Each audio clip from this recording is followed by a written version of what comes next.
Modele to podstawa gier trójwymiarowych, niezależnie czy to gry na komputer, czy gry na telefon, czy gry przeglądarkowe, czy tworzone w Roblox Studio, w Unity, w Unreal Engine, czy w jakimkolwiek innym silniku. Modele to po prostu podstawa. I w dzisiejszym odcinku pokażę Wam, jak tworzyć takie modele z pomocą AI. W poprzednim odcinku pokazałem Wam, jak tworzyć ubrania i sprzedawać za Robuxy w Robloxie i właśnie tam wykorzystałem wygenerowany przez AI model. Dzisiaj przyjrzymy się temu troszkę dokładniej. Tak więc zapraszam!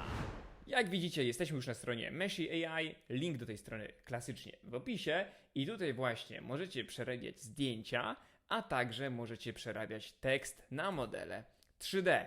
Strona jest darmowa z limitem tokenów, czyli będziecie mogli wygenerować kilka modelów za darmo i tekstur, potem będziecie musieli płacić. Ale jeżeli będziecie chcieli ich naprawdę dużo, no to te subskrypcje nie są takie drogie. Ja wykorzystuję tą darmową, żeby pokazać Wam, jak robić to po prostu za darmo. Tutaj widzicie jest model z mojego poprzedniego odcinka, gdy testowałem sobie to narzędzie i wyszedł on całkiem fajnie.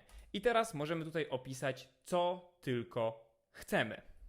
Wpisałem już tutaj przygotowany wcześniej, że chcemy wielki miecz wikinga z uchwytem rekina. Coś w stylu tralalalala. Tutaj możemy inne opcje ustawić, których ja nie będę ustawiał, ponieważ chcę jak najprostsze to zrobić i użyjemy modelu nowszego. Klikam Generate i jak widzicie będzie kosztowało mi to 10 coinów, aktualnie mam 100 i zajmie około minutki. I pierw wygeneruję propozycję modelów, dla którego będziemy chcieli potem generować teksturę. Zobaczcie.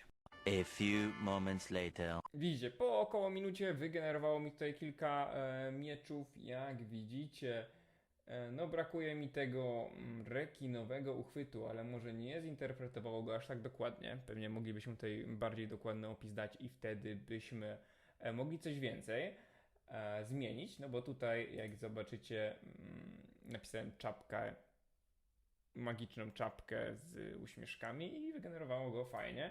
Zobaczymy, co się da po dodaniu tekstur. Weźmy na przykład ten miecz, bo on wygląda tak groźnie. Zaznaczmy go. I teraz, gdy chcemy go zaznaczyć, możemy wybrać tutaj dokładność, czyli target, poly count. I jeżeli byście chcieli dodać item do Roblox Marketplace, to byście musieli mieć 3K. Niestety 3K jest dostępne tylko dla subskrypcji. W drugiej części filmu pokażę Wam, jak zmienić te wartości w innym programie. Następnie wybieracie typologię oraz czy chcecie generować tekstury. Gdy nie generujecie tekstur, to jest to darmowe. No ja oczywiście chcę wygenerować tekstury, żeby on był kolorowy. No i potwierdzam i płacę kolejne 10 monetek. I teraz patrzcie, wygenerował mi się miecz. Jest naprawdę ciekawy, pomalowany uchwyt tutaj. Nie widzę tego efektu rekina.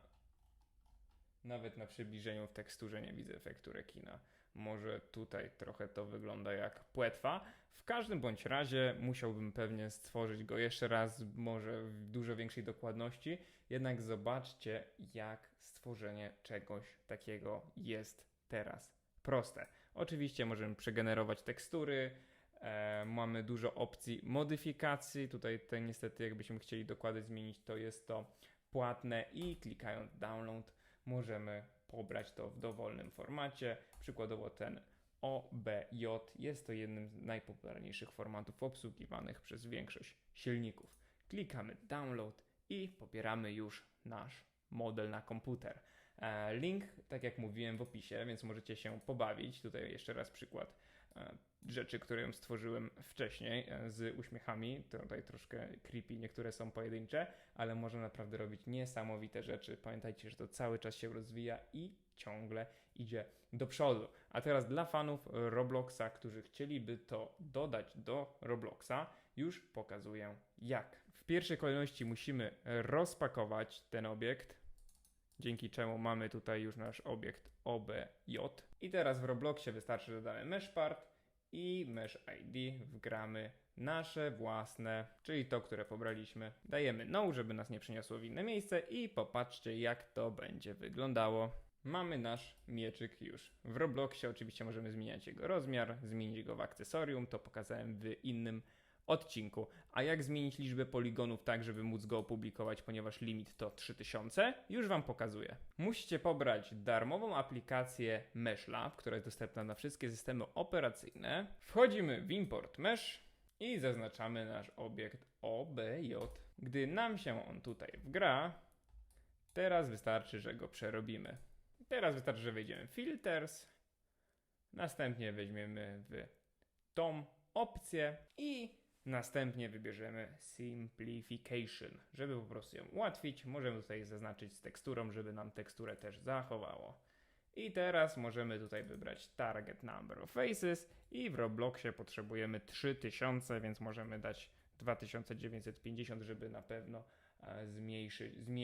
zmieścić się w tym limicie. Oczywiście wszystkie inne opcje możecie zaznaczyć według własnego uznania. Quality Threshold dajemy na 0.3, ponieważ z 10 000 obiektów przechodzimy na 3000, więc tak będzie regularnie i klikamy Apply. Dzięki czemu nasz obiekt się już uprościł i teraz on jest troszeczkę prostszy. Jak widzicie, ma troszkę mniej szczegółów. Tutaj widzę, że krawędzie są zaostrzone troszkę. Tak jak mówiłem, w tym programie, w którym generowaliśmy, moglibyśmy to zrobić od razu, pewnie byłby efekt lepszy, tylko byśmy musieli mieć subskrypcję. Jeśli chcecie robić to za darmo, to możecie to zrobić w ten oto sposób, chociaż nie wiem, czy ten miecz teraz nie wygląda lepiej. No i mamy już file i możemy go wyeksportować do nowego pliku, który będziemy mogli opublikować w sklepie Roblox Studio. Tak więc ja Wam dziękuję za ten odcinek, za oglądanie. Pamiętajcie, żeby subskrybować i dzielić się w komentarzach o tym, co uważacie o tworzeniu modelów ze sztuczną inteligencją. Do zobaczenia. Cześć!